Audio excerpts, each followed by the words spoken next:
Jim Gordon walks into the immediate area and examines it before asking Alfred the whereabouts of Bruce Wayne. Alfred puts his hands up defensively and asks, "You're Gordon, right?" Jim responds, "Yeah, I'm Detective Jim Gordon." Alfred answers this by chopping a nearby police officer in the throat and jabbing the end of his cane into the detective's nose. The force of the attack causes blood to spray out and the surrounding officers begin to swarm.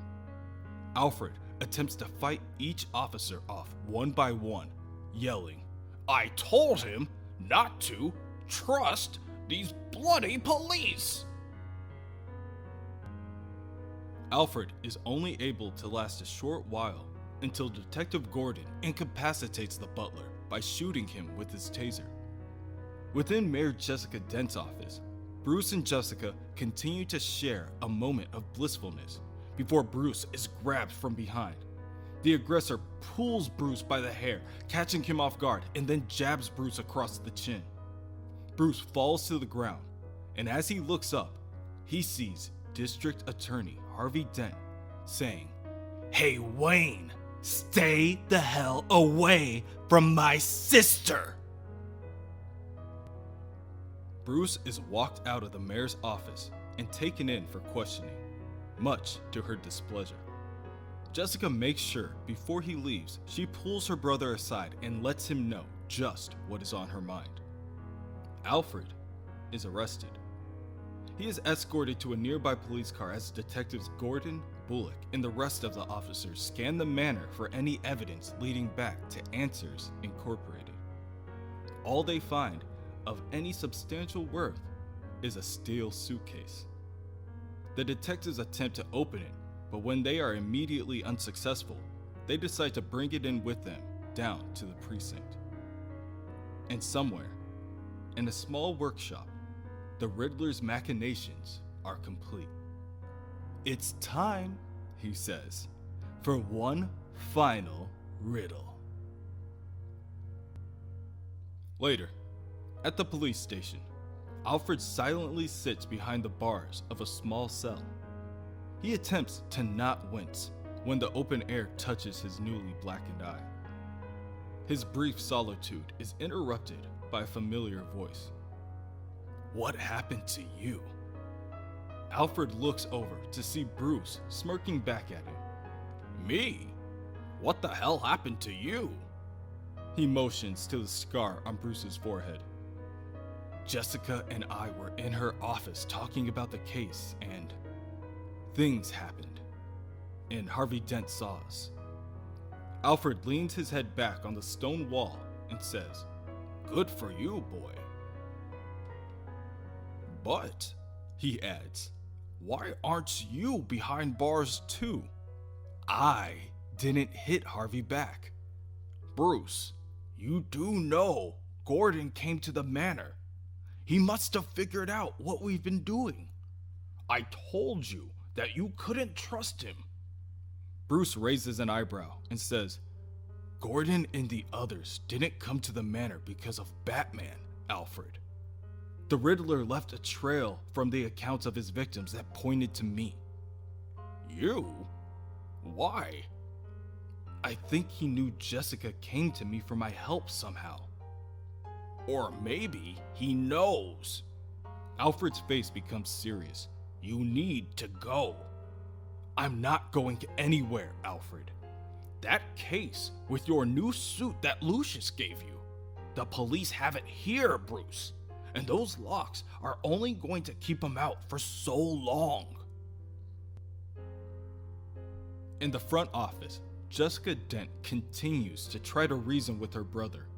"Bruce Wayne is not the Riddler, Harvey." "How do we know that, Jess? He's a loner. He's in Arkham. And we all know the rich always want to get richer." "That's absolutely ridiculous. And we were with Bruce when the museum was attacked." Harvey, fuming with rage, ignores his sister's wishes and storms down the hall looking for Bruce and says, "Wayne, we have some questions for you." At that moment, all the power within the precinct is cut. The room blackens, and the only light comes from small emergency sources scattered around the building. Everyone within the building stops and waits for what happens next. What follows is the Riddler speaking to each of the now captives through a speaker in the station. Good evening, ladies and gentlemen. Officers, Mr. District Attorney, Mayor Dent, Mr. Wayne. I'm going to ask you all a riddle. If you answer it correctly within 60 seconds, the power comes back on, and I go back to my game of solitaire.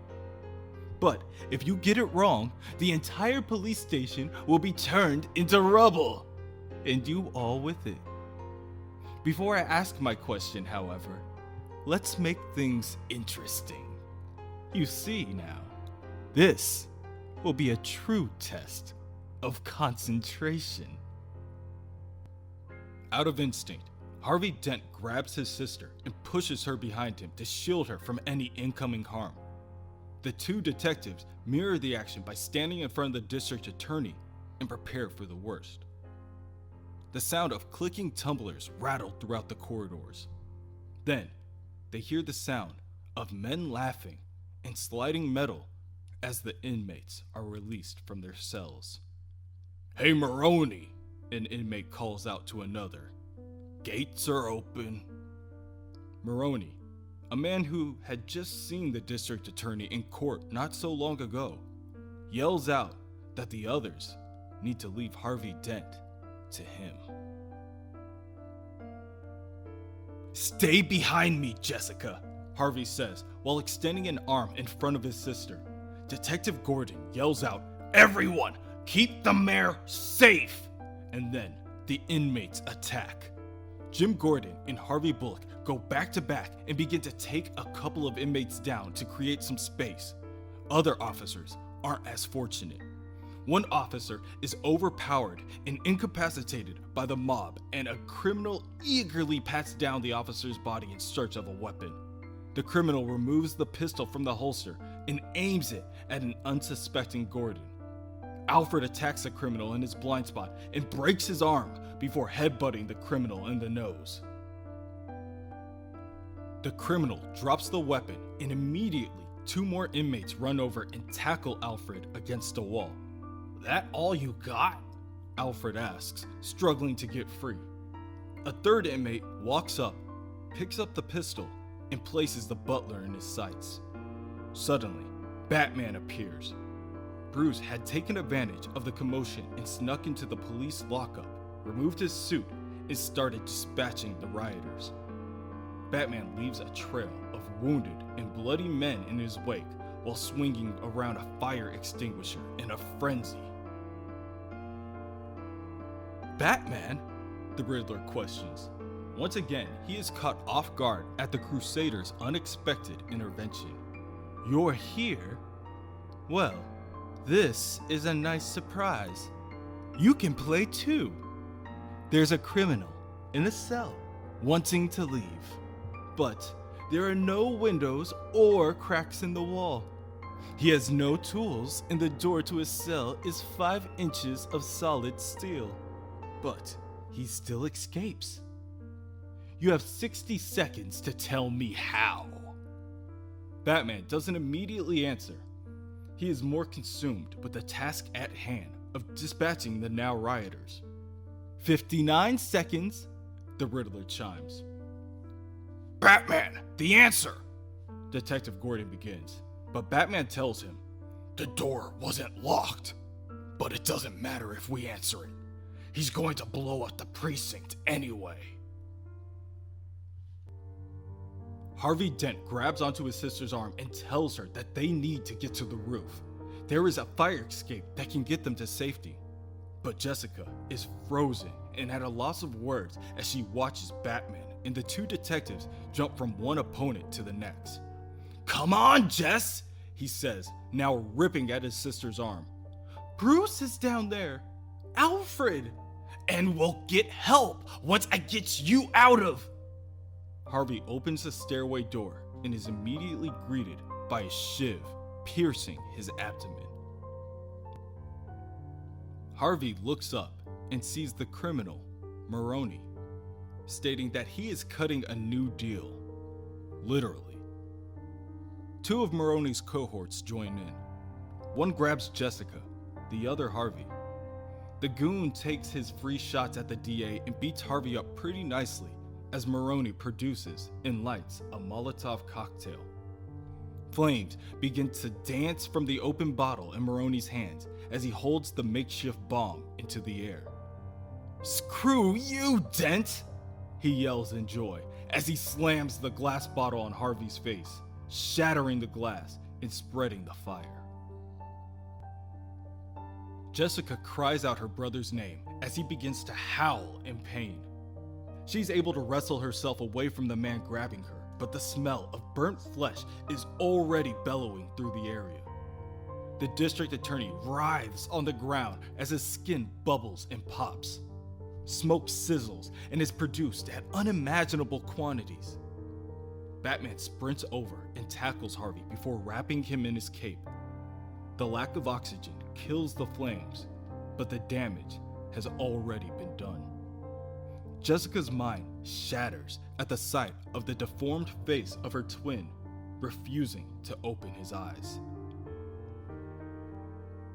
"Harvey! No, Harvey!" Jessica screams. The mayor runs over and pushes Batman aside so that she can hold her brother. Harvey, only moments away from his death, whispers in her ear, "Don't let me die." Jessica wails and holds Harvey close. She presses his still hot flesh on the side of her face and tears fill her eyes. Jessica's skin begins to burn at the prolonged exposure, and Batman does what he can to separate the two. But his utter shock and his pre-existing feelings for Jessica sap his strength. So Batman just sits there and watches until the familiar voice echoes through the area once again stating, "You have 10 seconds."